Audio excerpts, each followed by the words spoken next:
Bismillahirrahmanirrahim. Alhamdulillahirrabbilalamin. Assalamualaikum warahmatullahi wabarakatuh dan selamat pagi serta salam satu Malaysia. Sebelum meneruskan acara majlis, marilah sama-sama kita melafazkan Ummul Kitab Al-Fatihah. Auzubillahi minasyaitanir rajim.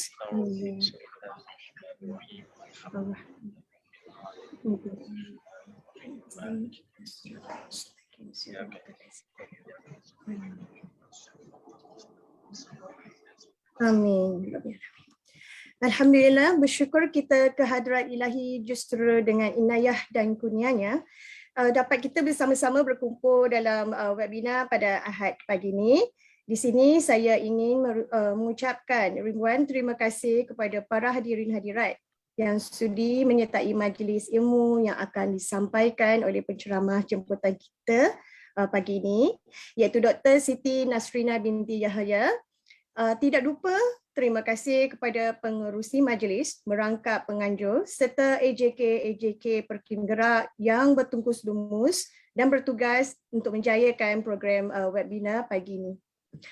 Okey, tanpa mengelengahkan masa kita dijemput Ustaz Amir Eng selaku pengerusi Perkim Gerak merangkap penganjur program untuk menyampaikan sepatah dua kata beliau sebagai pembuka tirai majlis ilmu pada pagi ini. Dipersilakan Ustaz. Bismillahirrahmanirrahim. Bismillahirrahmanirrahim. Assalamualaikum warahmatullahi wabarakatuh. Apa khabar semua? Dan alhamdulillah syukur pada Allah Subhanahu Wa Taala kita sekali lagi berkumpul dalam majlis Jom Ilmu yang dianjurkan oleh Perkim Cawangan Pergerakan Belia. Dan terima kasih pada moderator Jarato dan juga saya ucap ribuan terima kasih kepada penceramah kita pada hari ini, dia ialah Dr. Siti Nasrina dan sudi terima jemputan kami pada pagi ini. Dan saya juga ucap selamat datang kepada peserta-peserta yang dalam grup ini dan juga live di Facebook. Jadi alhamdulillah lah satu tajuk yang sangat menarik, dan pada musim COVID ini kami difahamkan baru-baru ini dalam sejak tahun lepas kita isu COVID-19 ni berbagai-bagai negara kita khususnya di Malaysia ni menghadapi berbagai-bagai tentang boleh katakan muskil tentang soal berbagai-bagailah yang jangkit oleh jangkit COVID-19 dan juga pesakit-pesakit dan juga berbagai isu yang tentang injek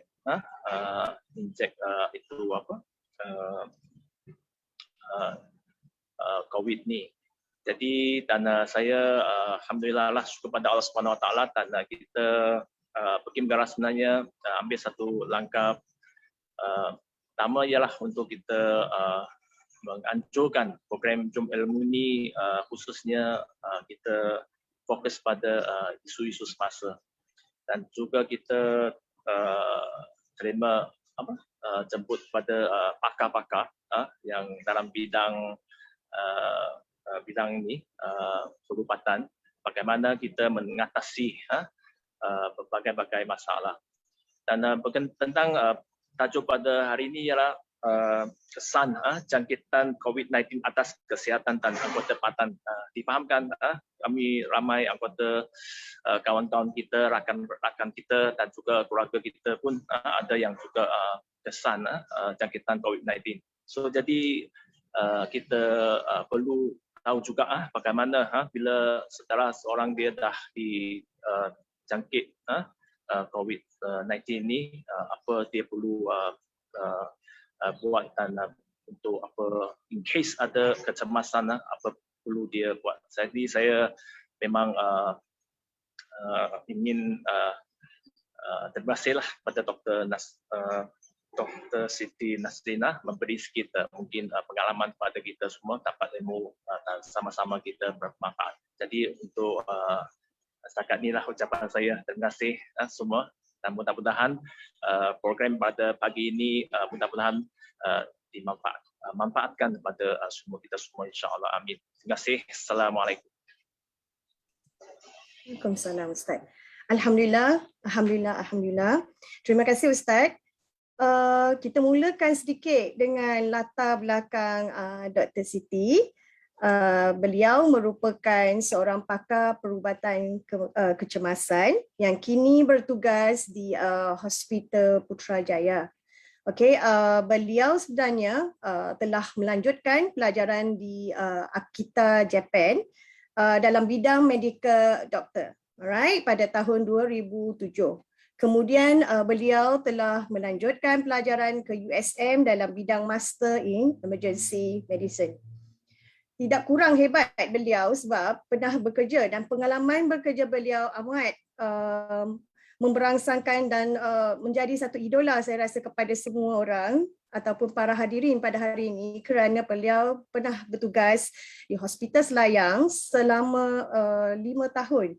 Daripada tahun 2008 hinggalah 2013, kemudian bersambung tugas beliau yang sangat bermakna dan bermanfaat ini kepada semua untuk pesakit pada tahun 2013 hingga 2015, selama 2 tahun di Hospital USM, dan kini beliau telah menetap di Putrajaya Hospital sebagai pakar perubatan kecemasan. Beliau berumur 40 tahun. Masih nampak sangat muda, okey, dan nama penuh beliau adalah Dr. Siti Nasrina binti Yahaya. Okey, tidak lupa pada tahun 2018 hingga 2021 beliau mengambil tugasan yang begitu mencabar sebab beliau telah bertugas di tempat yang agak jauh di Sandakan di Hospital Duchess of Kent. Ya. Begitulah sebuah sedikit tentang latar belakang beliau, dan tanpa melengahkan masa, majlis dengan sukacitanya menjemput Dr. Siti Nasrina binti Yahaya bagi menyampaikan ceramah beliau yang bertajuk Kesan Jangkitan COVID-19 ke atas kesihatan dan anggota badan. Dipersilakan, Doktor. Assalamualaikum warahmatullahi wabarakatuh. Kepada hadirin dan hadirat yang saya hormati, terima kasih kepada Tuan Pengerusi Majlis atas pengenalan yang saya rasa macam ada exaggerated sikit. Okay, so boleh saya share screen di sini? Ya, boleh. Silakan. Sekejap.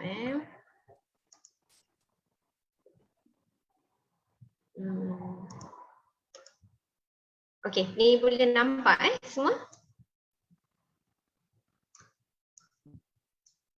Boleh Okey. Boleh, Doktor.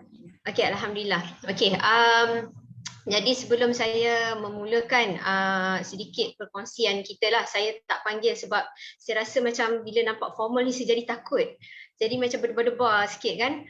Jadi saya ni sebenarnya orang KL. Okey. Tapi saya menetap, keluarga saya ni banyak orang Penang. Jadi hari ni sebab orang kata cakap utara ni dia bagi kita relax sikit kan, ada lawak-lawak sikit. Jadi hari ni kita buat macam santai, tapi pada masa yang sama kita boleh belajar benda yang important. Sebab kadang-kadang bila kita jadi serius sangat, penonton kita dengar pun dia jadi macam, weh awak dia ni garang sangat kan. Macam itulah ya. Okay, so in a way saya lagi suka kalau kita macam sambil relax dan kita fahami apa sebenarnya yang apa tu gist ataupun core thing yang kita nak sampaikan kepada public. Sebab saya rasa banyak medical term saya punya slide dalam bahasa Inggeris sebab bila dia tukar dalam bahasa Melayu dia jadi kelakar sikit. Ada beberapa perkataan yang saya tak dapat nak terjemahkan dengan baik dalam bahasa Melayu. Oleh kerana itu saya memilih untuk menulis slide saya ni dalam bahasa Inggeris. Tapi tuan-tuan perempuan jangan risau, tak ada exam, cuma ada quiz saja ya. Betul semua ada quiz saja, dapat hadiah seronok lah. Okay, so kita akan pergi ke satu tempat, maknanya dalam slide ni, okay, ada perjalanan slide ni, ada cerita dan storyline dia. Tapi saya akan terjemahkan mana part yang penting yang saya nak penonton dan juga pendengar tahu apa yang kita kena emphasize mengenai COVID-19 ni. Okay? Alright, so tanpa melengahkan masa, saya start lah saya punya presentation hari ni. Okay, hari ni kita punya objektif kita yang nombor 1 adalah untuk memahami bagaimanakah COVID-19 punya infection proses ni. Sebab kita dah dengar COVID-19 ada yang kata kalau pegang orang ada COVID-19 pun boleh dapat. Ada yang kata jangan duduk dekat-dekat kalau dia batuk. Jadi apa sebenarnya ya? Dan kalau kita dah tahu macam mana ianya berjangkit, maka kita kena tahu juga apa yang dia boleh lakukan kepada kita. Kenapa ada orang yang mati? Kenapa ada orang yang hidup? Okay, jadi ini pun adalah satu jenis satu perkara yang sangat unik kerana tidak pernah lagi ada jenis infection di dalam dunia ini yang mempunyai pelbagai staging. Ya, jadi saintis pun dia macam tertanya-tanya kenapa COVID ni dia terlalu unik ya. Dan keduanya, bila kita bercakap mengenai COVID, tak sahlah kalau kita cakap mengenai vaccination program. Jadi saya tak akan cakap terlalu banyak pasal vaksinasi, tetapi saya akan komplimentkan sikit, bubuh sikit je dekat dalam tu so that you faham. InsyaAllah saya rasa kat sini semua banyak yang dah complete vaksin ataupun at least dah ambil first dose ya. Jadi macam mana kalau you ambil vaksin itu sebenarnya dia membantu daripada segi mengurangkan kesan jangkitan dan juga mengelakkan jangkitan pada orang lain dan orang-orang yang kita kasihi insyaAllah. Okay, so ni nampak macam banyak, tak usah peduli. Okay, yang ini memang just nak bagi tahu yang kita akan discuss pasal COVID-19, pasal disease dia, macam mana rupa bentuk dia punya virus ya. Dan yang paling penting yang bullet nombor 2 dengan nombor 3. Okay, effect of COVID-19 kepada body kita. Okay, kita dah ingat, okay hari ni kalau saya kena COVID lagi 5 hari, saya sesemar, saya batuk, saya sesak nafas. Tapi sebenarnya, saintis dah jumpa.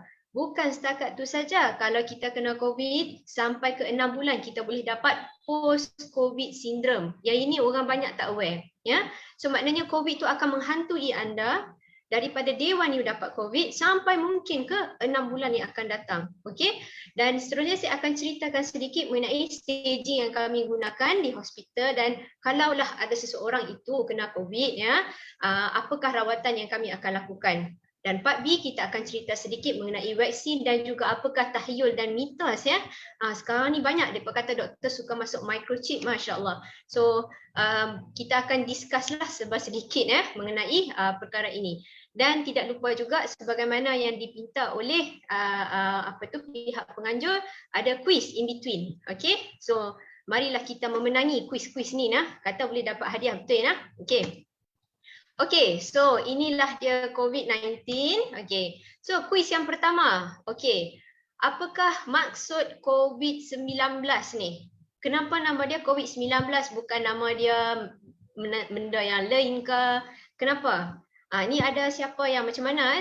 Ni penganjur nak bagi? Apakah dia punya jawapan dia? Siapa yang menang dan sebagainya? Untuk pemenang nanti kita akan umumkan pada ceramah pada sesi kelima lah. Ya, Doktor. Okey. Okey. Kita ada petugas yang akan ambil nama semua nanti.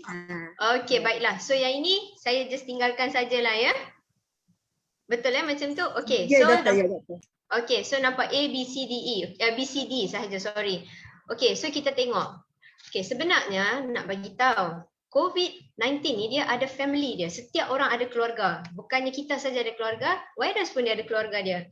Keluarga dia datang daripada nama besar, nama dia Coronaviridae. Okay. So daripada Coronaviridae ni dia ada banyak, dia punya cucu cicit dia ataupun sepupu sepapat dia banyak.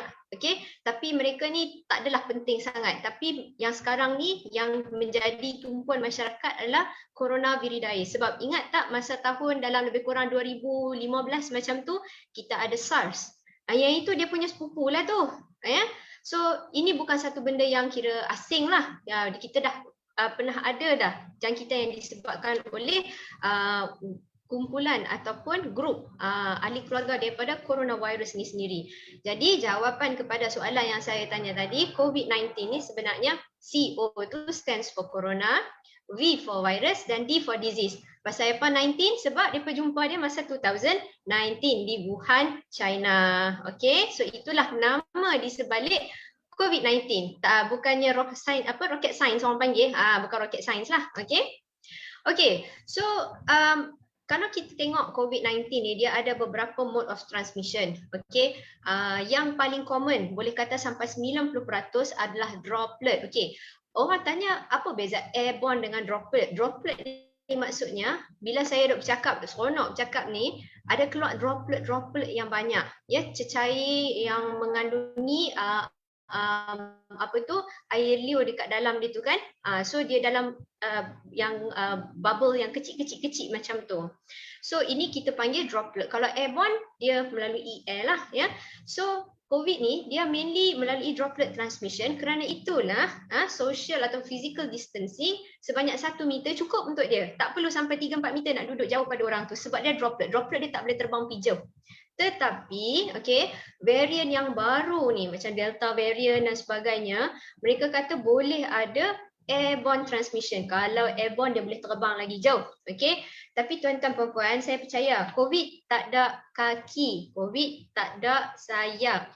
Kita lah sebenarnya yang membuat virus ni berjalan merata-rata. Contohnya kalau kita pergi dining ke, kita pergi duduk dekat dalam bilik yang enclosed space, kita tak pakai mask, kita tak jaga kita punya physical distancing kita, ataupun kita duk menyanyi, seronok duk menyanyi, lepas tu dia punya droplet dia ataupun airborne dia tu nanti senang merebak kepada orang lain. Oleh kerana itu, bukannya susah sangat kita nak menghalang jangkitan COVID ni. Kalau kita ada bilik yang ada kipas dan ada tingkap buka ya, supaya ada pengaliran udara yang bagus dan virus itu akan dipukul keluar daripada kita punya kawasan premis, daripada kawasan office. Jadi itulah cara-cara yang KKM dok bagi tahu 3W, 3S dan sebagainya ya. Sebenarnya dia punya cara untuk mencegah dia agak mudah dan simple. Tetapi ada juga sebilangan kecil ya di mana dia boleh dapat contact transmission. Tetapi kalau kita tengok contact transmission ni sangat rendah berbanding dengan droplet ataupun airborne transmission ni lah ya. Okey. So kita ada fasa infection. Jadi yang ini orang tak tahu. Dia ingat kalau semalam kena jangkitan, hari ini dah dapat sesama. Tidak ya tuan-tuan dan puan-puan, ini masalah COVID. Dia pun tak tahu dia dapat, dia pergi jumpa orang lain, dia pergi salam dengan orang lain, peluk cium orang lain. Tiba-tiba orang lain pun dia dapat bagi benda tu dekat dia lah. So kita ada fasa di mana kita langsung tak ada simptom ya. Kerana virus ni dia bijak. Dia ambil masa untuk dia merosakkan ataupun menjadikan kita sebagai seorang yang mempunyai simptom.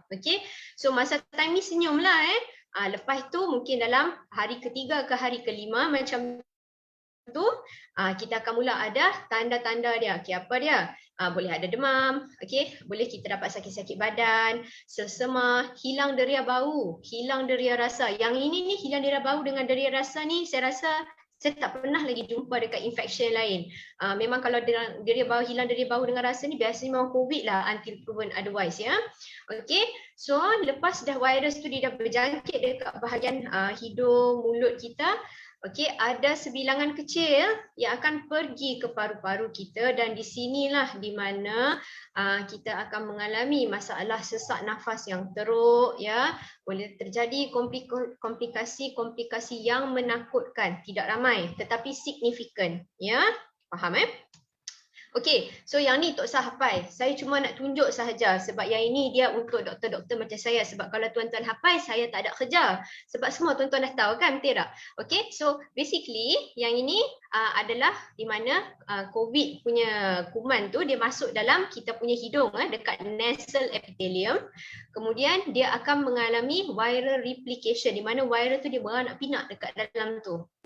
So hampir 80% dia mungkin ada simptom yang ringan sahaja, tetapi 20% ya daripada pesakit ataupun 1 daripada 5 pesakit dia akan mengalami di mana virus itu akan masuk melalui paru-paru dia dan selepas itu virus itu akan mengganggu pelbagai sistem di dalam badan dia ya. Yang ini yang takut sebab macam mana kita nak tahu kita ni masuk dalam 80% atau dalam 20% yang tadi saya mention.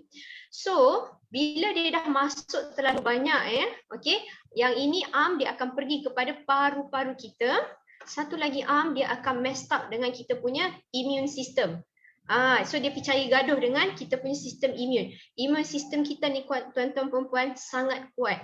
very powerful Allah Ta'ala jadikan untuk mempertahankan kita punya badan supaya kita tak senang sakit. Tapi bila sistem ini dicerobohi oleh virus COVID ni, dia boleh jadi, kalau orang utara lah kata cacah marba, dia jadi macam huru-hara hidup dia. Jadi bila jadi macam tu, virus ni dia akan menyebabkan kita bergaduh sesama sendiri dan sebagainya. Last kali badan kita yang mendapat keburukan. Jadilah penyakit yang di bawah inilah ARDS, cytokine storm dan sebagainya. Okay. So, yang kita nampak, okay, yang ini masa stage yang awal lah, nampak yang ini adalah kita punya alveoli ataupun paru-paru kita, ya. Okay, nampak cantik je dekat sini. Okay, ni adalah saluran darah semua. Tapi bayangkan bila kita dah mula ada infection yang 20% tadi tu yang pergi ke dalam kita punya paru-paru, huru-hara lah ni ada neutrophil dan sebagainya. Jadi banyak masalah yang berlaku di sini. Dia punya bentuk dia pun dah tak lawa dah macam yang di sebelah kirinya. Okay, so kalau kita tengok yang tadi tu kita tengok mikroskop level. Okay, jadi semua orang pernah tengok chest x-ray. Saya pastilah hampir 100% kita kalau nak masuk kerja orang suruh buat chest x-ray untuk medical check up, betul. Okay, so ini adalah chest x-ray yang normal. Okay, kalau kita tengok ni jantung kita, ya. Ni adalah kita punya paru-paru yang color hitam ni. Kenapa dia hitam? Sebab dia adalah udara. Udara kena jadi color hitam kalau kita ambil x-ray. So saya kongsikan, ini adalah x-ray pesakit COVID. Pesakit ni meninggal. Datang ke hospital dah meninggal, kita panggil brought in dead. Jadi nampak tak yang putih-putih ni? Putih-putih yang tak sepatutnya ada di dalam chest x-ray yang sihat. Jadi inilah kita panggil lung infiltration, di mana yang tadi yang puan tengok, tuan-tuan perempuan tengok tu yang kata saya kata ni antibody kita tengah melawan, inilah hasil dia. So memang kita boleh nampak sangat abnormal dan sangat teruk. Dan bayangkanlah, ya, yang hitam ni tadi saya kata paru-paru, berapa persen sahaja paru-paru yang normal tertinggal di dalam pesakit ini. Jadi itulah betapa hebatnya COVID ni. Sebab itulah kita kalau boleh tak maulah dapat COVID, ya. Okey, dan sekiranya seseorang itu mengalami COVID-19, jangkitan yang sangat teruk ataupun kita panggil severe infection, okey. Macam paru-paru yang tadi, pesakit tadi yang saya tunjukkan, kita kena masukkan tube ni. Ada yang kata kalau masuk tube ni nanti mati. Sebenarnya bukan disebabkan oleh prosedur tube ni. Kalau kita duk bernafas elok-elok ni, doktor pun tak teringin nak masukkan tube sebenarnya, ya. Tapi bila dah tak boleh bernafas dengan bagus, kita kena bantu, ya. Sebab oksigen akan mengalir melalui tube ini. Sebab kita kena bagi oksigen yang sangat concentrated. Yang kita bernafas sekarang ni cuma 21% sahaja. Yang kita bagi ikut tube ini adalah 100%. So boleh bayangkan berapa concentratednya oksigen tu. Okay, ada setengah-setengah pesakit yang mana yang masih kita rasa boleh bertahan lagi dan tak perlu masukkan tube, kita akan letakkan on ni kita panggil high flow nasal cannula. Okay, dia cucuk ikut hidung, sedikit tak selesa lah. Tapi yang ini ni kalau kita nampak dia tak boleh tolerate, kita terpaksa letakkan dia dalam intubation, okay, ataupun intubasi lah kalau ikut bahasa Melayu.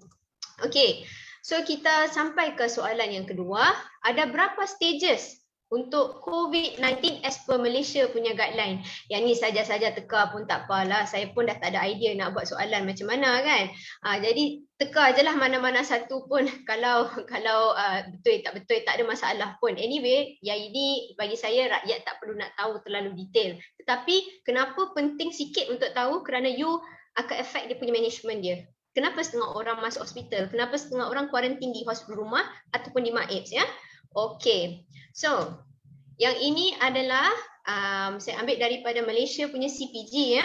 Okay, CPG Doktor, ni, Doktor nanti lepas di penghujung ceramah kita, mungkin saya nak minta bantuan ataupun jasa baik Doktor untuk tayang semula soalan-soalan. Sebab sebab setiap soalan tu dia ada pemenang dia. Dan pemenang dia tu kena sama ada dia bagi jawapan berserta dengan nama dan contact number dia dekat kita punya chat box, ataupun dia boleh raise hand lah, so kita boleh ambil particular. Kalau siapa pemenang dia baru kita dapat contact dia dengan alamat dia, senang untuk mereka lah. Okey. Alright, baiklah. So Terima kasih, nanti kena Doktor. ulang balik Okey. Alamak, tapi dah bagi tahu jawapan, tak apa. Kita test dia punya memory macam mana ya.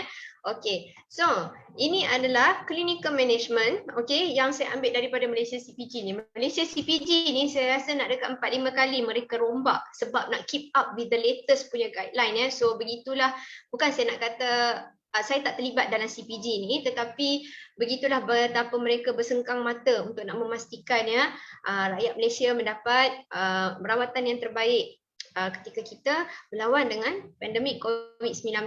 Jadi kalau kita tengok dalam ni ada 5 staging. Okey, tak penting pun nak tahu, cuma saya nak kata kalau anda disahkan mengidap stage 3 dan ke bawah, maknanya 1, 2, 3, bolehlah bergembira dan doa banyak-banyak supaya tak menjadi teruk. Okey, tapi katakanlah doktor kata saya minta maaf ibu puan atau siapa ke mengalami COVID stage 5. Itu adalah stage yang paling serius yang pesakit boleh ada lah ya. Okey, so makin tinggi nombor makin serius, itu sahaja. Okey, jadi yang ini pun tak payah hafal, saya cuma nak bagi tahu saja. Okey, berdasarkan pesakit kita tengok kalau dia ada risiko yang tinggi untuk, tadi saya kata kalau anda jadi stage 2, anda boleh jadi stage 4 kemudian sebab dia adalah progression of the disease ya. Okey, so kalau pesakit tu umur 50 tahun dan ke atas, ada masalah mencuci buah pinggang, darah tinggi, kencing manis yang tidak kontrol dan sebagainya, okey, ataupun gemuk sekarang ni kita masalah obesity ni kita nombor 1, the leading one dekat Southeast Asia, sangat merisaukan. Hari tu saya bukan nak menghina sesiapa, tetapi ada BMI 54 ya. Bayangkan 54 BMI, bukan berat. Ini adalah sesuatu yang sangat alarming kerana kita ke arah masyarakat obesiti. Kerana kita tidak bersenam dan kita makan mamak setiap malam. Roti canai pukul 9. Jadi tak bagus ya. Kita kena jaga pemakanan kita. Kena ikut macam mana yang yang disarankan oleh pakar-pakar, dan juga sebenarnya Rasulullah pun sangat menjaga kesihatan. Dia tak makan tak tentu halal. Dia sangat menjaga dan dia seorang yang suka exercise, dia suka jalan. Okey.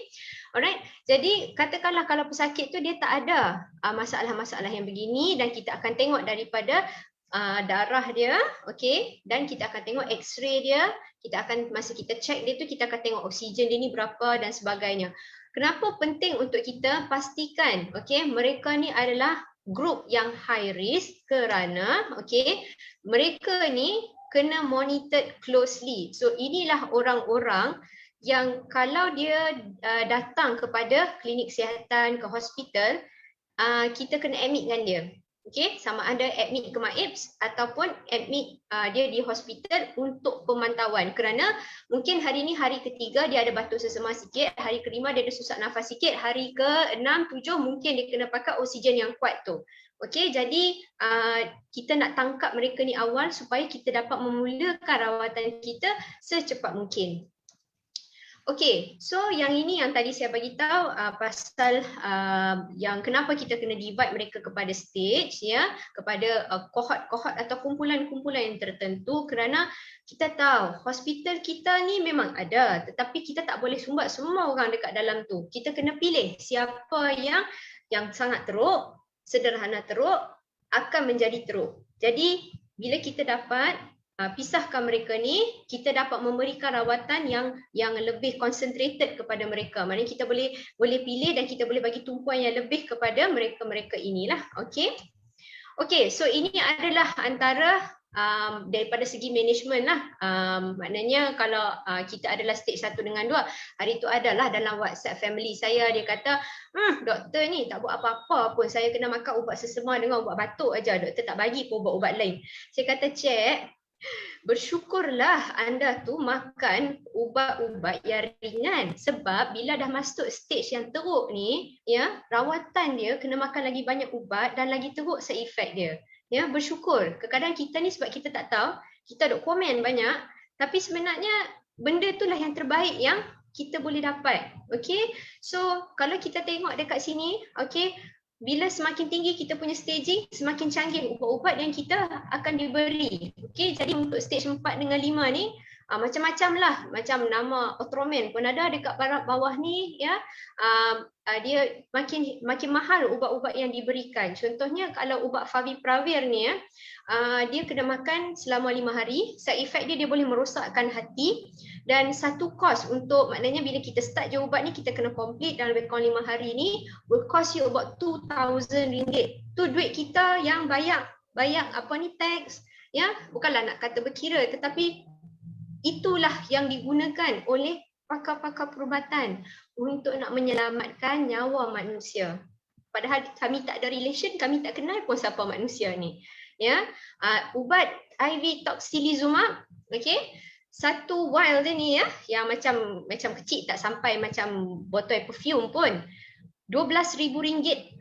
So bayangkan kalau kita bagi kepada 6 pesakit, kan kita dah rugi banyak di situ. Padahal banyak lagi duit yang kita bayar tax ni boleh digunakan untuk tujuan lain. Okey, tapi itulah yang digunakan untuk merawat pesakit-pesakit yang kena COVID ya, untuk menyelamatkan nyawa seorang manusia. Okey, alright. So ada orang cakap pasal Doktor, saya ada satu soalan since doktor dah datang kepada staging ni, sebab ini adalah soalan daripada moderator lah sendiri. Ya. Okey, sebab macam diri moderator ataupun saya sendiri, saya kerja dekat Penang dan dekat tapak pembinaan, dan apabila salah seorang daripada pekerja dia diadmitkan, maksudnya dia didapati positif, sebab kita ada weekly test kit saliva dengan KKM akan datang setiap 2 minggu. Jadi apakah yang mereka maksudkan close monitoring itu adalah jatuh kepada stage 2 ke atau 3? Sebab apabila dia kata monitoring segala ataupun sekumpulan yang dalam satu kabin semua tu, 10 orang, 20 orang akan dikuarantinkan sehingga tarikh tertentu. Itu je lah saya nak tanya pada doktor. Okey, terima kasih atas soalan. Okey, saya rasa memang sangat relevan. Okey, tadi saya bagi tahu pasal staging kan. Okey, ni saya kena pergi balik dekat tempat yang tadi saya bagi tahu. Okey, in general, COVID ni dia boleh berjangkit melalui udara, betul Tadi saya cakap droplet transmission Okey. Ya, betul. Okey, jadi benda yang KKM akan assess adalah adakah pesakit ini mempunyai history yang macam ini. Adakah dia 50 tahun ke atas, adakah dia on dialysis, adakah dia ada kencing manis. So kita akan buat checklist satu persatu untuk satu pesakit. Kalau katakanlah dia adalah berumur 28 tahun, tiada masalah kesihatan apa-apa, so patient background ataupun dia punya masalah kesihatan dia ni kira pas lah kan. Okey, kita akan pergi balik kepada simptom pesakit. Examination, maknanya kita cek badan dia, kita ambil tekanan darah, kita ambil dia punya oksigen dan sebagainya, dan kita akan ambil investigation untuk kes-kes yang tertentu. Okey, so kalau macam biasanya kalau macam yang site ni, kita akan buat investigation, darah semua tak dapatlah nak ambil kan, tapi kita akan tengok based on the basic punya examination. Contohnya kita akan tanya, adakah kamu sudah demam berpanjangan lebih pada 3 hari? Adakah kamu batuk-batuk bila kamu jalan sikit kamu sesak nafas ya? So yang ini adalah tanda-tanda yang di mana pesakit ini mempunyai warning sign. Okey, high risk untuk dia menjadi teruk sekiranya kita tak admitkan dia ataupun kita tak buat close monitoring atau pemantauan yang dekat kepada dia. Okey, dan kita akan cek tengok masa dia duduk, bercakap, diam-diam macam ni, adakah dia nampak sesak nafas. Setengah pesakit kan, COVID ni memang pelik. Dia tak nampak dia sesak nafas, tapi bila kita cek oksigen dia 88, ada kes yang macam tu, dan banyak kes yang macam tu, bukan sikit. Sebab itu adalah penting untuk kita nasihatkan pada pesakit, walaupun dia mungkin home quarantine, dia kena cek dia punya oksigen dia setiap hari. Sebab kita panggil kes ni sebagai happy hypoxia. Hypoxia dalam bahasa perubatan adalah kekurangan oksigen. Happy is happy lah. So dia happy, dia tak ada oksigen. Dalam normal case, ya, bila kita mengalami kekurangan oksigen, badan kita akan bertindak untuk menambahkan oksigen dengan meningkatkan kita punya kadar pernafasan. Tapi dalam COVID ni, dia tak begitu. Jadi inilah dia punya, kita panggil the odds of it. Dia memang pelik sikit. Sebab itu kita kena check patient satu persatu dan kita kena assess dia. Seingat masa saya di Sandakan Sabah bulan Oktober, kami mengalami search yang agak teruk COVID. Jadi sampai yang ke dalam penjara pun kena, bukan orang penjara tu yang positif, pengawal penjara yang positif, jadi dia bawa masuk dalam penjara. Begitu juga dengan pusat tahanan sementara. Jadi satu persatu memang kami akan cek, kita akan cek tengok dia punya oksigen dan sebagainya lah. Okay, so memang kalau kita tak dapat nak cek seorang ataupun satu persatu, memang kita akan senang terlepas kalau seseorang itu memerlukan close monitoring atau pemantauan. Katakanlah patient background okey, symptom examination pun cantik, boleh home quarantine, tak ada masalah. Kadang-kadang kita mungkin tak dapat nak call, nak check satu persatu, kita akan bagi call. Kita akan tanya, adakah anda mengalami simptom yang macam ni, lebih kepada self assessment. Sekiranya positif, sila pergi ke CAC yang terdekat. Ini pun salah satu cara jugalah mengikut kawasan-kawasan yang tertentu. Kalau di Sabah dulu kami gabungkan dua cara ni. Kalau di Semenanjung masa saya balik, dia banyak gunakan cara ni sebab terlalu ramai orang, sampai beribu-ribu. Daripada mereka datang, kita tak dapat akses, better kita akses melalui telefon ya. So harap jelas di situ. Okey. So sangat jelas. Terima kasih doktor. Okey, sama-sama. Alhamdulillah. Okey, so ni paling hot ni. Semua orang duk tanya ivermectin ya. Okey, so apa benda ivermectin ni sebenarnya? Okey. So ivermectin ni dia dijumpai pada akhir tahun 1970-an. Dia diregisterkan di Malaysia untuk kegunaan haiwan.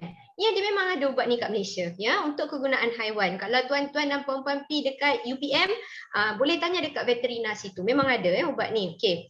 So sejak COVID ni mereka kata mungkin ada potensi lah untuk kita gunakan kepada manusia. Akan tetapi kita kena faham, kita bukan haiwan ya. Okey.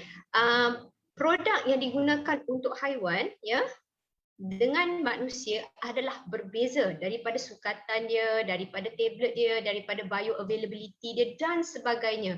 Ini yang orang tak faham. Kalau kita boleh gunakan 50 mg contohnya untuk lembu, tak semestinya 50 mg tu okey untuk saya. Mana boleh samakan saya dengan lembu kan, orang marah. Tapi saya tak faham kenapa ada orang kata, oh ni boleh guna. Yes, mungkin ada potensi, tetapi kita perlukan masa untuk kita buat kajian lah. Okay, alright. So, ubat ni juga, ya, dia boleh berinteraksi dengan ubat-ubat yang lain seperti ubat aspirin, ya, blood thinning punya medication. Jadi saya tak katalah ubat ni tak bagus ke apa, cumanya mungkin buat masa sekarang ni kita tidak cukup evidence untuk kita kata ivermectin ni boleh digunakan sebagai standard treatment untuk mengubati penyakit COVID. Ya, okey. So memandangkan saya ni bukanlah expert mana sangat, okey. So saya pun carilah mengenai ivermectin ni dan saya jumpa yang ini dikeluarkan oleh Kementerian Kesihatan Malaysia dan mereka telah membuat satu kajian yang sangat mendalam, very impressive, ivermectin for the treatment of COVID-19. Dan saya cuma nak tegaskan di sini, okey, there was no retrievable evidence on cost effectiveness on ivermectin. Maknanya mereka tak dapat cari di mana ivermectin ni boleh menggantikan, okey, ubat-ubat yang lain yang saya mention tadi untuk stage 4 dengan 5. Okey, jadi kenapa tak dapat, dia ada banyaklah reason which saya rasa kalau saya share semua tu tak cukup masa kita cakap pasal ivermectin saja, tapi ni secara ringkasnya. Okey, dan ada juga orang yang ambil ivermectin ya, saya tak tahu dos macam mana dia ambil. Ada yang datang kepada kita mengalami komplikasi dan ada juga yang meninggal dunia. Okey, jadi please, saya pun tak berani nak ambil, kenapa orang lain yang tak ada knowledge nak pergi ambil. Bahaya, kita jangan memudaratkan diri kita sendiri. Itu satu perkara yang berdosa ya. Okey, so yang ini yang saya nak tekankan lebih banyak kerana sekarang di Klang Valley kita dah tak nampak sangat, dah nampak menurun kes-kes COVID-19. Tetapi jangan lupa, mulai pada sekarang kita dah start nampak mereka-mereka yang datang ke hospital sebagai post-acute COVID-19 syndrome. Jadi yang ini mungkin banyak orang tak dengar. Orang dengar COVID. Sekarang COVID dah tak ada, what's next? Okay? Yang post-COVID-19 syndrome ni tak kurang bahayanya ya berbanding dengan COVID-19 punya acute infection tu sendiri. Okay? Okay, yang ini nanti kemudian lah kot ya, saya bagi soalan dia. Okay?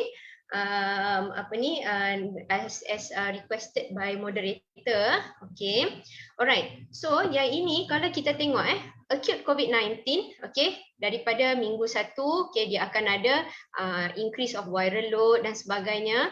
Okay, dan pada minggu yang keempatnya, di mana pesakit dah in a way tak ada dah lah virus dekat dalam badan dia, okay, dah menurun di sini, tetapi dia akan mula mengalami ongoing COVID-19 dan juga chronic post COVID-19 di dalam fasa ini. So kalau kita tengok, dia bukannya satu sistem sahaja. Dia boleh menyebabkan setengah-setengah orang tu mungkin kena naik wheelchair, ya, sebab dia rasa penat, buat kerja sikit penat, ya. Joint pain, sakit otot, sakit sendi, lepas tu batuk berpanjangan, mungkin ada setengah tu kena gunakan oksigen berpanjangan. Ada juga yang akan mengalami masalah psikiatrik. Contohnya dia dapat anxiety, depression, dia tak boleh tidur dengan betul, ya. Yang ini cognitive disturbances ni, brain fog kita panggil. Dia always macam benda yang mudah dia tak ingat. Macam contohnya kita suruh dia buat assignment, lepas tu dia okay, nanti aku buat macam tu, tapi lepas tu dia tak buat, dia terlupa. Kita panggil brain fog, and then dia tak dapat berfikir secara terus, maknanya secara jelas, ya. Dia always confused macam tu, dan mereka boleh dapat headache, okay, chest pain. Ada juga kes yang di mana saya nampak ada pesakit yang dia terpaksa masukkan macam bateri dekat dalam jantung dia kerana dia mengalami kegagalan jantung, okay. Thromboembolism, ada pembentukan darah beku di dalam dia punya saluran darah, okay. Chronic kidney disease, lepas tu mungkin dia kena follow up dan mungkin kena mencuci darah lah, cuci buah pinggang. Dan inilah ni, hair loss ni, especially kalau macam orang lelaki lah kan, orang perempuan pun sama juga, ya. Jadi bukanlah jadi botak terus, tapi boleh membotakkan rambut. Jadi maknanya dia bukan satu sistem sahaja, dan ini boleh berlangsung sehingga 6 bulan. Jadi 6 bulan tu bayangkan, dah keluar hospital lama dah, datang balik hospital masalah yang sama, ataupun disebabkan oleh masalah sesak nafas dan sebagainya, okay. So inilah ketakutan frontliner seperti saya, sebab kita start seeing patient yang ada masalah yang macam ini. Okay, so saya nak kongsikan mengenai beberapa kes yang memang saya pernah jumpa. Okay, so yang ini adalah middle age lady, ya. Dia menghadapi COVID sudah 40 hari, ya. Okay, so dia datang dengan simptom susah bernafas. Okay, jadi kalau tengok di sini dia punya kaki dia, tapi saya tak ada kaki yang lagi satu untuk saya compare. Nampak kaki dia ni memang bengkak dengan ada macam titikan-titikan darah di sini, ya. Okay, sebab pengaliran darah dia tidak sempurna. Dan ini adalah CT scan yang dia buat. So kalau ini CT scan ni adalah saluran darah di bahagian paru-paru kita. Dan yang warna hitam ni sepatutnya semuanya adalah color putih, ya. Okay, tetapi di sini adalah warna hitam dan di sini pun ada sedikit warna hitam. So itu adalah darah beku. Macam tadi saya kata, COVID-19 pun boleh menyebabkan darah beku, post COVID-19 syndrome pun boleh menyebabkan pembentukan darah beku di dalam badan kita.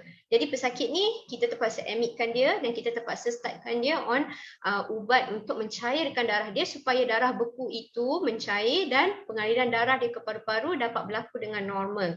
Katakanlah kalau yang hitam ni dia tutup habis saluran sini, pesakit boleh meninggal dunia. So that's why kita ada banyak pesakit yang sesak nafas tiba meninggal dunia disebabkan oleh komplikasi COVID-19. Okay, ini adalah kes yang kedua. Okay, yang ini lelaki pula, sama middle age. Okay, post COVID day 17, hari ke-17, datang dengan rasa pening dan tidak dapat berjalan dengan sempurna. So ini adalah CT scan ataupun scan otak. Okay, so saya cuma nak tunjukkan di sini, ini adalah bahagian otak kecil kita ataupun cerebrum. Okay, so di bahagian kiri dia di sini, kalau kita nampak sini cantik je, warna dia macam kelabu-kelabu, itu adalah normal. Tapi di sini warnanya lebih hitam berbanding dengan sel-sel yang di sebelahnya. Jadi dia mengalami cerebellar infarct ataupun stroke. So kalau orang kata, boleh stroke? Boleh. Sebab itulah COVID-19 ni berbahaya. Okay. Alright. Ni kes yang ketiga. Patient ni adalah orang tua, umur saya rasa mungkin dalam 70-an. Okay. post COVID-19 infection hari ke-18 datang dengan komplain susah nak bernafas ketika dia berjalan-jalan. Okay, so bila kita buat ini adalah CT scan paru-paru yang normal. Okay, kita nampak cantik, ni adalah jantung kita, ni adalah saluran darah kita. Okay, ni adalah sel-sel yang nampak sangat cantik melalui CT scan ni. Ini adalah CT scan beliau. Jadi kalau kita tengok berbanding memang jauh panggang dari api kata P. Ramlee. Okey. So yang putih-putih ni semua menunjukkan bahawa dia telah mengalami parut di dalam paru-paru dia disebabkan oleh jangkitan COVID-19 yang beliau alami dan sekarang beliau sedang mengidap post COVID-19 complication. Okey. Boleh faham jadi menakutkan. Jadi oleh kerana itu kita kena berusaha yang terbaik untuk tidak mendapat COVID. Dan ini membawa saya kepada topik yang seterusnya iaitu vaksin. Okey. So, ini adalah kiranya statistik yang saya ambil di mana Malaysia telah berjaya menjadi juara pada bulan berapa ni, dalam bulan April sampaikan India pun macam kalah dengan kita.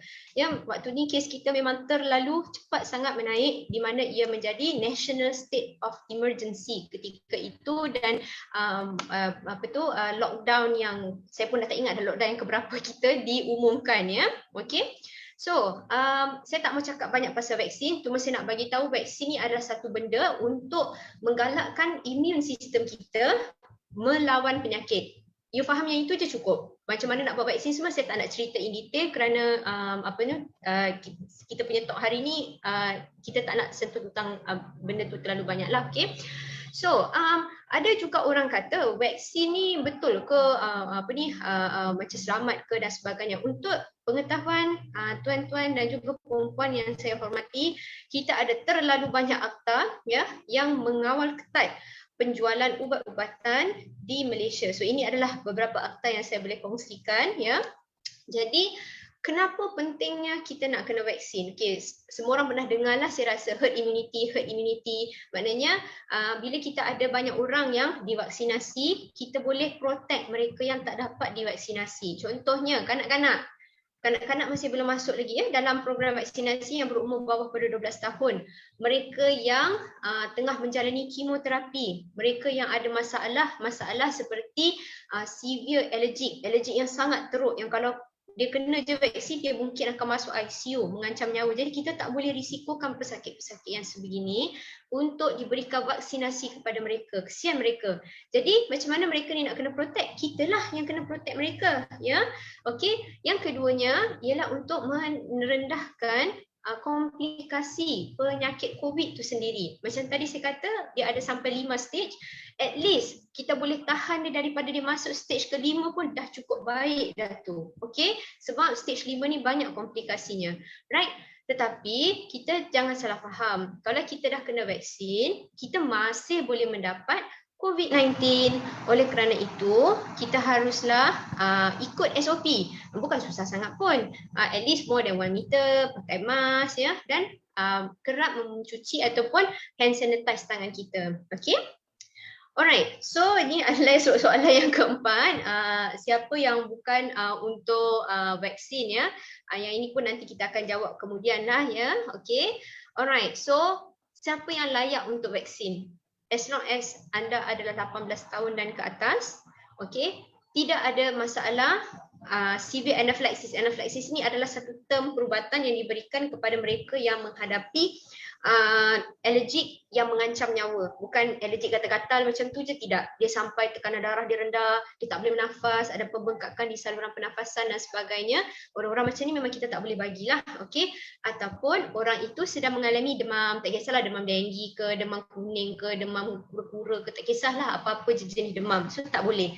Yang lain insya-Allah boleh dapat vaksin dan saya sangat gembira sebab sekarang remaja pun dah diberikan vaksin sebab dah ada banyak evidence yang mengatakan vaksin ini selamat pada mereka yang berumur atas pada 12 tahun. Alhamdulillah.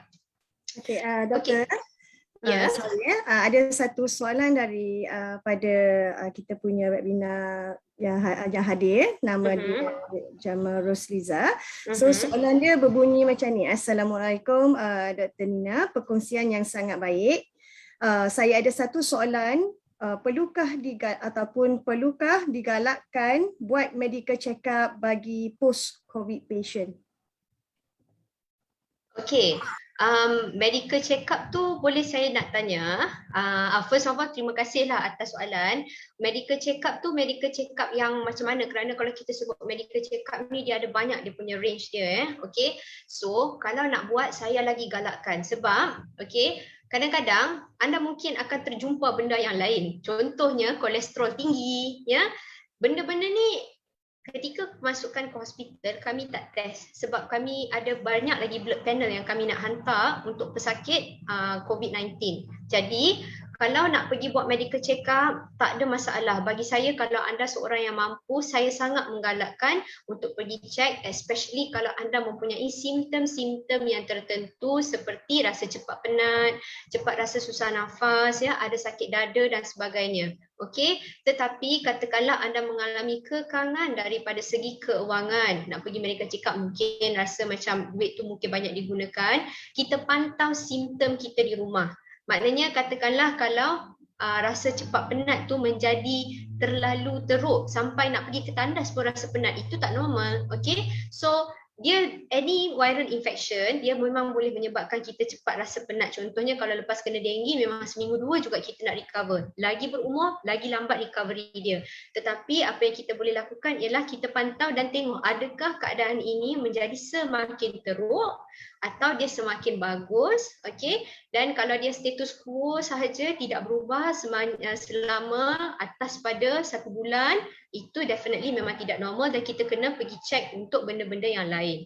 Okey, jadi berbalik kepada soalan tadi, nak pergi medical check-up excellent, okey, tetapi jangan lupa walaupun mungkin blood result kita tak ada masalah, pemantauan haruslah dijalankan juga di rumah kerana kalau you pergi buat medical check-up pun, you tak akan buat MRI ataupun CT scan satu badan. Kita tak akan buat dan itu adalah satu benda yang saya pun tak akan buat walaupun saya akan jadi kaya kalau saya di private, saya dapat duit. Okey, tetap sebab kadang-kadang kita tak tahu bila komplikasi tu dia akan berlaku. Okey, saya harap menjawab soalan ya. Okey. So kita okey sama-sama. Okey, so kita move on kepada busting the myths. Yang ini kira orang panggil hot topic dia lah. Okey. Jadi saya bandingkan vaksin dengan rokok. Okey. Bukan niat saya nak kita panggil untuk nak menghina ataupun memperlekehkan sesiapa, tetapi inilah kebenaran dia, ya. So kalau kita tengok dos rokok ni tak ada kebaikan langsung, tetapi orang ambil dan tak ada orang nak kata kena buat report kalau ambil ni ada patient mati, tak ada. Tetapi vaksin ni kena dan dia ada banyak kebaikan. Okey, memang ada side effect, saya tak tipu, memang betul ada, tetapi kebaikan selain daripada side effect itu pun kita jangan lupa Okey. Alright. So, banyak juga orang yang takut. Dia kata macam mana nak ambil vaksin ni? No long term data available. Okey. So, in a way, macam contohnya saya ambil Pfizer lah dia dah monitor selama 3 bulan dan dia riliskan report kata so far tak adalah side effect yang sangat teruk. Maknanya bagi 10 orang, 9 daripada 10 orang meninggal dunia. Tak ada yang macam tu. Okay. So kalau kita nak kata long term, COVID ni baru setahun lebih je. Macam tak logik lah kalau kita nak minta benda yang lebih lama lagi daripada tu. Okay. So sekarang ni masalah COVID adalah masalah national emergency. Nak tak nak memang kita kena bagi kerana kita kena fikirkan benefit versus risk. Dalam setiap hari pekerjaan sebagai seorang doktor dan juga healthcare worker, semua perkara ada risiko, ya. Hatta sesimpel benda seperti memasukkan IV drip kepada pesakit. Selalu pesakit datang, saya nak drip. Tahukah anda drip pun mempunyai komplikasi. Tetapi adalah menjadi tanggungjawab kami yang mempunyai sedikit ilmu yang lebih daripada yang lain untuk memikirkan adakah ini memberikan satu benefit ataupun kebaikan kepada pasien ataupun tidak. Okey, jadi bila kita timbang tarakan kedua-dua ni, betul memang ada risiko, tetapi kita nak benefit tu lebih banyak dan alhamdulillah hari ini memang kita dah start boleh nampak dia punya benefit dia memang banyak. Semalam saya pergi MyApps sekejap. Kebanyakan hall di MyApps sudah dicuci dan dismantlekan ya. Dia dah keluarkan dah semua katil-katil. So saya gembira tengok ni sebab saya rasa finally kita punya perjuangan selama setahun lebih ni membawa makna, dan hari ni kita dapat tengok semua orang gembira dapat keluar semula, dapat buat bisnes dan sebagainya, ya. Okay, so myth yang kedua, kalaulah tak boleh nak protect saya daripada COVID, kenapa saya nak kena ambil vaksin ni? Okay, alright, so that's why saya dah bagi tahu tadi, anda masih boleh dapat COVID, ya. Vaksin bukan magic, okay, tetapi sekurang-kurangnya dia mengurangkan komplikasi untuk mendapat severe infection. Kalau kita tengok daripada data nearby country, ya, untuk yang berumur 60 tahun dan ke atas, okay, 41% fewer infection, 31% fewer hospitalization. Maknanya nombor orang yang masuk hospital tu lagi kurang. Okay? Dan untuk atas pada 55 tahun, dia cover lebih banyak lagi age group, hampir ke 92%, ya, kita dapat mengurangkan kemasukan ke hospital. Jadi ini satu berita yang sangat bagus, sebab kita pun tak suka orang masuk hospital, bukan sebab saya malas buat kerja, tapi sebenarnya banyak orang tak tahu collateral damage yang berlaku. Kita duk tengok patient COVID sahaja. Banyak patient lain yang mengalami masalah serangan jantung, kanser, mereka ni terpaksa diabaikan sebab kita kena concentrate dekat COVID. Jadi kesianlah dekat mereka, ya. Okay? Okay, so ini adalah satu lagi data untuk saya kongsikan macam mana vaksin ni sebenarnya memang basically mengurangkan kita daripada mendapat severe COVID. Jadi kalau tengok Cat 3 dan above, okay, 0.1%, 0.1%, Cat 4, kategori 5, 0%. Ini untuk healthcare worker, okay. So memang dah terbukti lah in a way, maknanya mereka memang boleh, vaksin ni sebenarnya boleh menghalang daripada berlakunya gejala COVID yang serius di kalangan manusia, okay. Alright, so ada juga orang tak puas hati. Kenapa kita macam cepat sangat dapat COVID ni? Okay, saya nak ceritakan cerita tentang iPhone. Ada yang tahu ini iPhone zaman bila? Ini iPhone 2 iPhone 2 ni masa saya buat housemanship keluar pada tahun 2009 kalau tak silap saya, ya. Okay, so sekarang kita dah ada iPhone 13. For the past 5 years and below, 5 years yang ke belakang ni, saya rasa setiap tahun iPhone keluarkan bilangan baru. Masa iPhone nak keluarkan satu iPhone, dia ambil masa lama. Tapi untuk generasi iPhone seterusnya, hampir setiap tahun dia akan keluarkan yang baru. Macam mana ni possible? Samalah juga dengan vaksin, ya. Kita dah ada SARS infection dulu, kita dah ada some information, kita dah ada some teknologi. Jadi oleh kerana itu, ketika kita dapat COVID-19 ni, okay, teknologi yang kita dah ada dulu tu digunakan, dan kerana itulah kita dapat memberikan vaksin dan mengeluarkan vaksin dengan cepat kepada masyarakat di dunia hari ini. Cerita dia sama dengan iPhone, tetapi bila datang dengan vaksin ada setengah orang yang masih ragu-ragu. Padahal benda dia ideologi yang sama, sebab kita dah ada basic dia dah sebenarnya. Okay? Alright. Yang keempat, kita ni orang Islam, makan jelang makanan sunnah. Alhamdulillah, okay. Saya tak kata camel's milk, kurma milk, goat's milk dan sebagainya. Saya tak ada masalah langsung dengan semua benda-benda ni, okay. Tetapi untuk kita nak dapat specific protection ataupun kawalan terhadap jangkitan COVID-19 ini, kita kena trigger kita punya immune system. Okay, cara nak trigger dia, kita kena ada specific antibody atau antigen yang basically ajak dia bergaduh supaya badan dia menjadi kuat, dan next time bila dia ada invasion, okay, ada kuman ni masuk dalam badan, dia boleh terus detect dan dia boleh terus lawan. Okay, and perkara ini hanyalah boleh dilakukan sekiranya seseorang itu diberikan vaksinasi. Tetapi walaupun anda sudah divaksinasi, nak makan benda-benda yang sunnah ni, saya langsung tak ada masalah. Saya menggalakkan lagi sebab saya rasa bagus kita nak makan benda-benda yang macam ini. Asalkan jangan melampaui batas sudah. Okey, cuma penting sorry. Kita kena ambil juga vaksin macam mana pun lah, sebab dia memberikan protection yang spesifik kepada COVID-19. Okey, yang kelima, ada juga orang kata HIV tak dapat pun lagi vaksin. Kenapa? COVID ni dah dapat vaksin dia kan? Macam pelik je. Okey, jadi yang ini pun menarik juga. Okey, jadi betul saya pun rasa soalan ni sangat sangat logik dan unik. Tapi kita kena faham ya, HIV adalah penyakit yang kronik. Okey.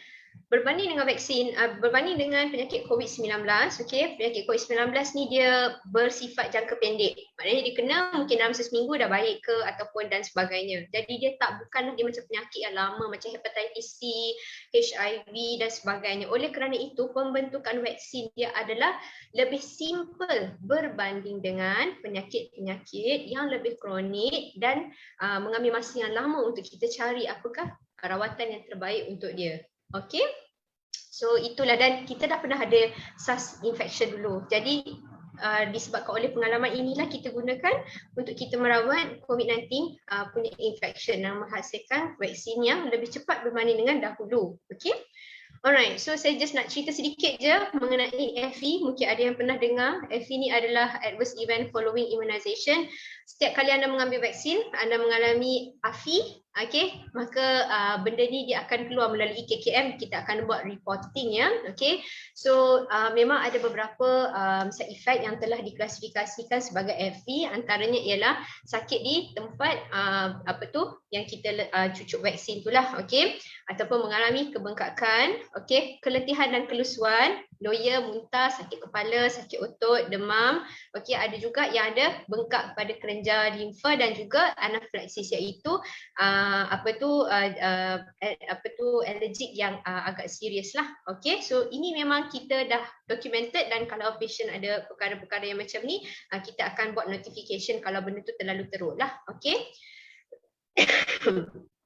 So, saya just nak buat perbandingan sedikit ya mengenai FE bagi pemberian vaksin ni.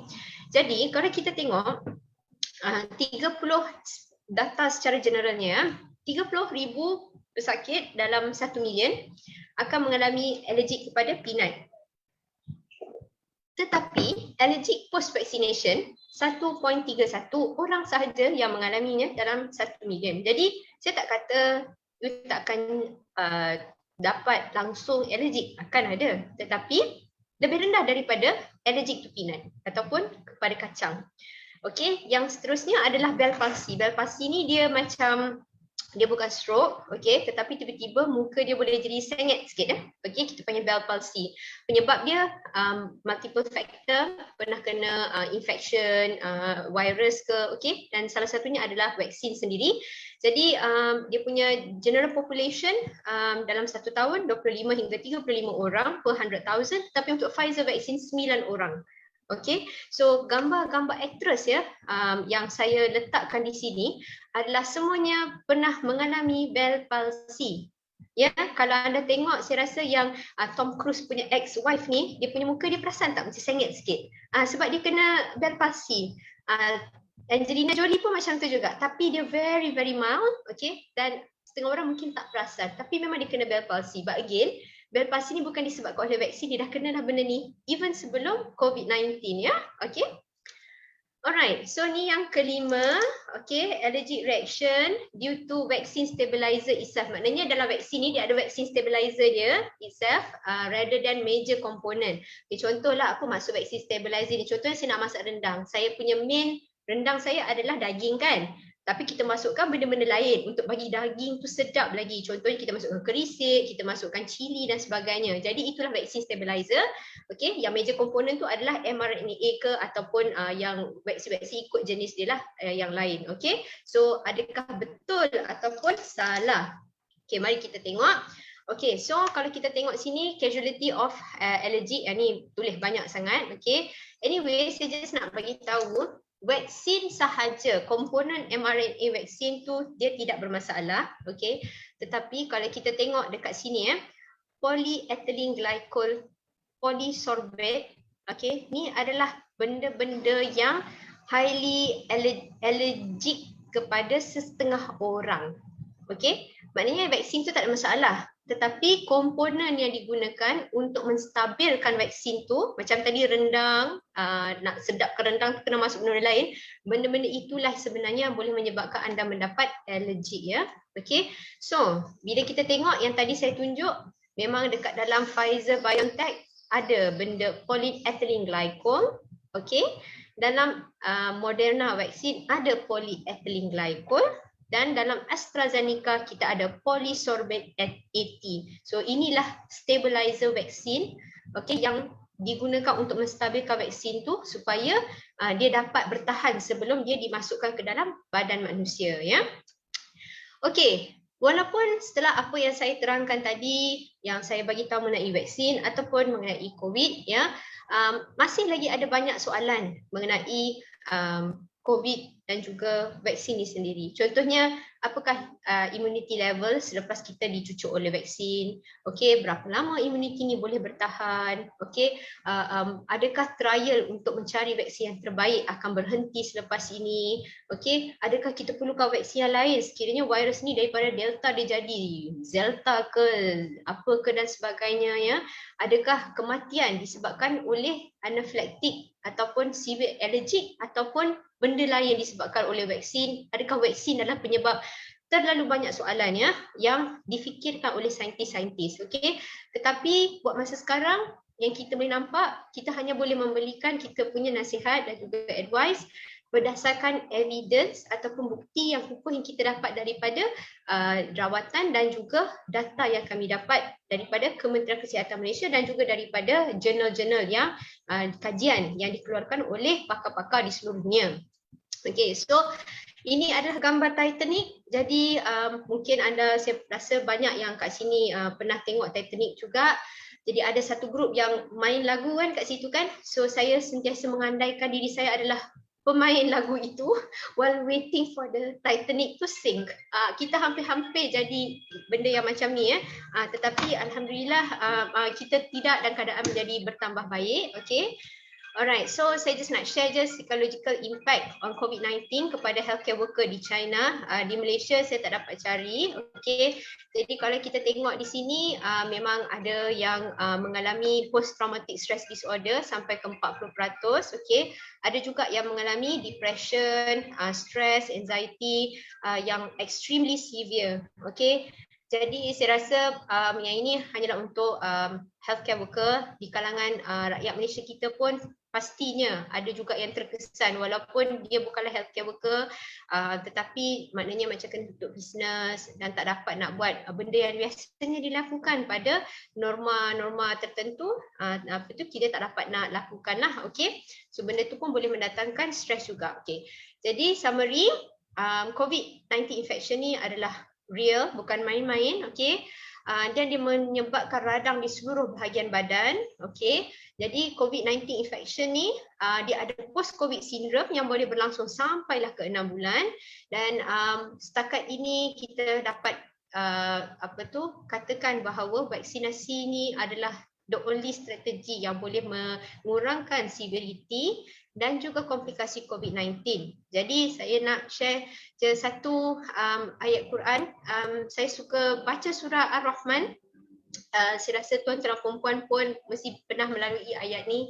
Jadi setiap kali saya baca ni saya jadi macam ada goosebump sebab janganlah kita menjadi orang yang mendustakan apa nikmat yang Tuhan bagi. Kesihatan ni adalah satu nikmat sebenarnya.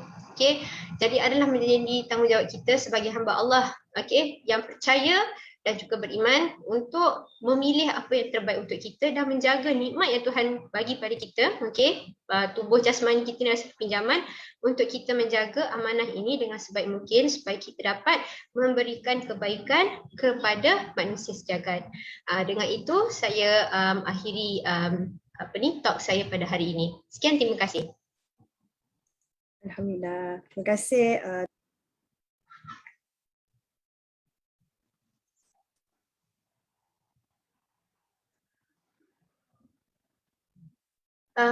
Sorry Puan Moderator, saya rasa macam tak dengar. Okey. Okey, terima kasih diucapkan kepada Dr. Siti Nasrina di atas ceramah yang disampaikan tadi, sangat informatif. Saya rasa bukan sahaja para hadirin di webinar ni dah dapat jawapan yang sebenarnya terbuku dalam hati dengan minda mereka, dan begitu juga dengan diri saya yang sering orang cakap expose dekat orang-orang dekat di sekitar luar, di mana saya rasa dalam 400 orang sehari. So segala informasi yang doktor tadi sampaikan sangat dan amat berguna bagi diri saya dan saya rasa untuk para hadirin sekalian lah. Okey, syabas juga sebab kepada para hadirin hadirat yang dirahmati, saya rasa ramai lagi masih still dengan kita punya webinar hari ini sebab tajuk memang sangat, orang cakap gempak lah, orang utara cakap kan gempak.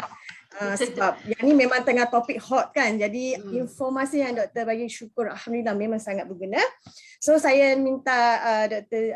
Siti Nasrina tolong mungkin scrollkan sekejap untuk soalan-soalan, sementara kita akan bagi 2 minit untuk semua peserta untuk tuliskan jawapan, masukkan dalam kita punya chat ataupun raiskan tangan, letakkan nombor konteks ke jawapan dengan nama kalau boleh, sebab kita akan kontak mereka sekiranya mereka adalah pemenang dan menjawab soalan dengan betul. Setiap soalan tu ada pemenang dia.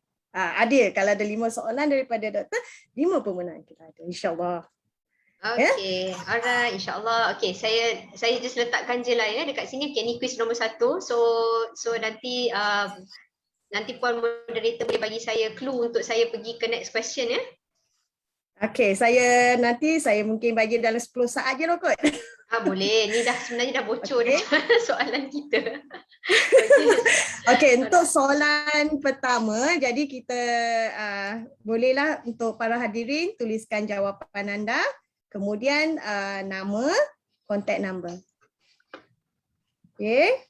Sementara menjawab soalan, nanti diminta juga kerjasama semua para hadirin termasuk Dr. Siti Nasrina ya, sebab kita ada yang tutupkan dia punya video, jadi kita nak ambil gambar lah sekadar macam screenshot ke ataupun ambil gambar daripada pihak yang bertugas untuk EJK hari ini. Ya? InsyaAllah. Okay. Doktor boleh, saya rasa doktor boleh scroll soalan nombor 2. Okay. Sebab saya pun dah ada jawapan sebenarnya untuk diri sendiri. boleh sekejap Alright. Okey, soalan nombor 2.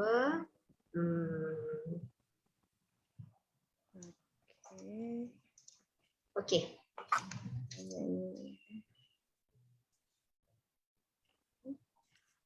So peserta, saya rasa yang ni jawapan memang tertera. Tadi doktor dah bagi terang-terang, orang kata kan, dah ada jawapan, siap dah explain berjelas-jelas. Saya rasa ini soalan yang sangat senang. Okey, doktor boleh teruskan soalan nombor 3. Okey, soalan nombor 3, sekejap ya. Okey.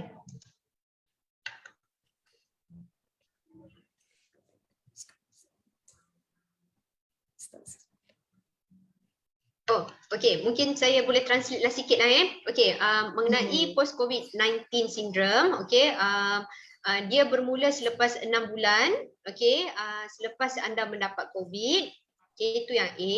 B, ianya tidak akan berlaku sekiranya anda didiagnose di stage 2 atau kategori 2, okey. C, ianya melibatkan pelbagai organ di dalam badan, komplikasinya melibatkan pelbagai organ di dalam badan. Dan D, dia punya efek of COVID-19 syndrome ni tidaklah mengancam nyawa. Boleh faham Kalau ada yang tak clear, sorry sebab saya tulis dalam ni susah saya nak tukar dalam bahasa Melayu sebab tak ada specific word. Tapi kalau ada yang rasa nak saya jelaskan, saya boleh jelaskan lagi. Saya rasa tadi yang ni yang doktor ada letak satu slide yang ada gambar dengan diagram tu. Ya betul, ya. Doktor ada jelaskan yang ni. Sangat terperinci ni. Saya tengok, saya baca. Okey, boleh doktor boleh pergi ke soalan nombor 4.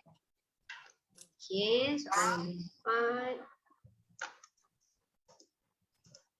Okey, yang ini ni saya tanya, siapakah yang tidak layak untuk mengambil vaksin? A, ibu-ibu yang menyusu.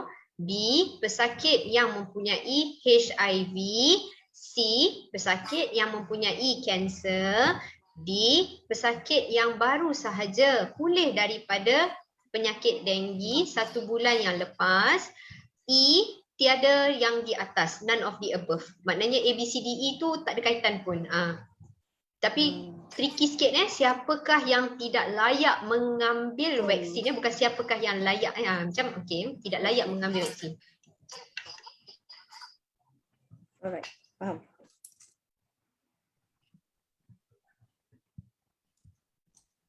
Okey. Boleh teruskan soalan terakhir, Doktor? Okey, sekejap. Mana soalan terakhir? Okey. Okey, ini soalan yang terakhir. Maknanya banyak ni. Okey. Mana ni? Hilang. Okey, allergic reaction. Okey, reaksi alergik ialah disebabkan oleh vaksin stabilizer ataupun komponen yang digunakan untuk menstabilkan vaksin itu berbanding dengan major komponen ataupun core vaksin itu sendiri. Betul atau salah?